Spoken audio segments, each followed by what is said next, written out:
Now we're gonna go into a pigeon stretch. So I've got the band again wrapped around my hip flexor. Are we understanding why we continue to wrap this around? I know it might be uncomfortable in your groin, but sometimes you have to get uncomfortable in order to have success, in order to reach that next level, right? So, you know, just wrap around your groin. If you're a man and you're doing this, you know, make sure it doesn't snap anything. We can get through it together. So now we're getting into a pigeon pose. I'm gonna bring this knee forward and I'm gonna point that toe.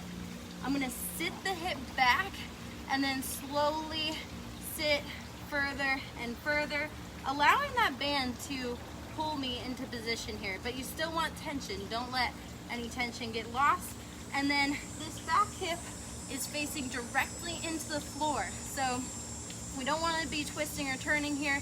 Nice neutral lower back, lifted at the chest, and going deep into this hip socket here, exposing the elbows, lifting the chest, in through the nose, out through the mouth. We're sitting down nice and deep. This is increasing the flexibility of our glute, of our hamstring. Oh, and it feels great. So here we go. Just holding here for a few moments. If you do want to increase your stretch, you can bring yourself down slightly, but I don't recommend rounding your back and just laying on your leg, because then you can be overstretching some muscles that we don't really want to be stretching right now, because we're focused on the hips and the hamstrings.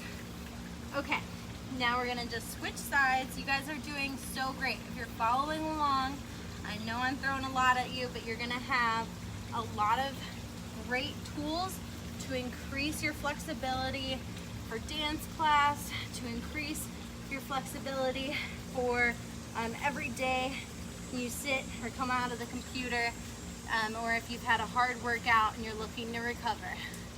Okay, now I'm sitting back doing that same thing.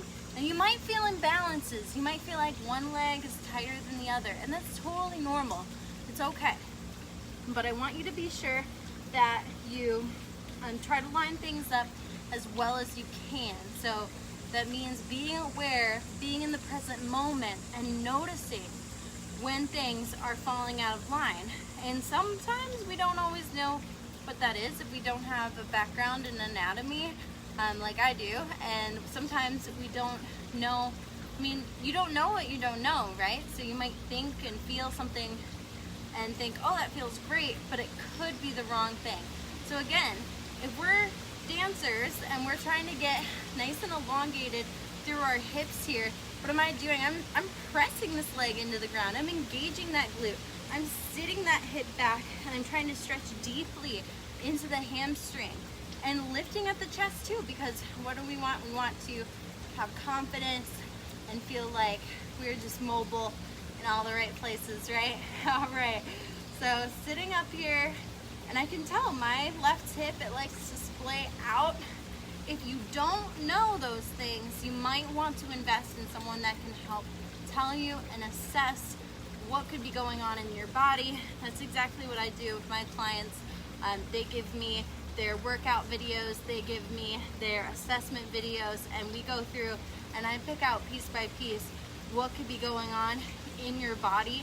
And that likely, if you see a form fault one time, that form fault is going to happen again and again and again, because it's your body and your mind creating a programming of how your body is responding to exercise, how it's creating stability. So when you are in pain during an exercise, listen to yourself and check out your form and check out how your body is moving, because there could be a story to tell there. Now, as I was talking, I just got deeper and deeper into this pigeon pose. The band is pulling me back. It's an excellent addition to increase our flexibility for things like being able to do the splits. And we're getting so deep. All right, now we're coming out of this position. We want to be slow and steady, press away from the mat, and slowly come out.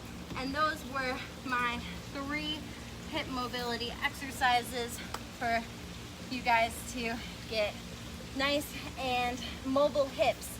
Now let's test this out. How are we feeling?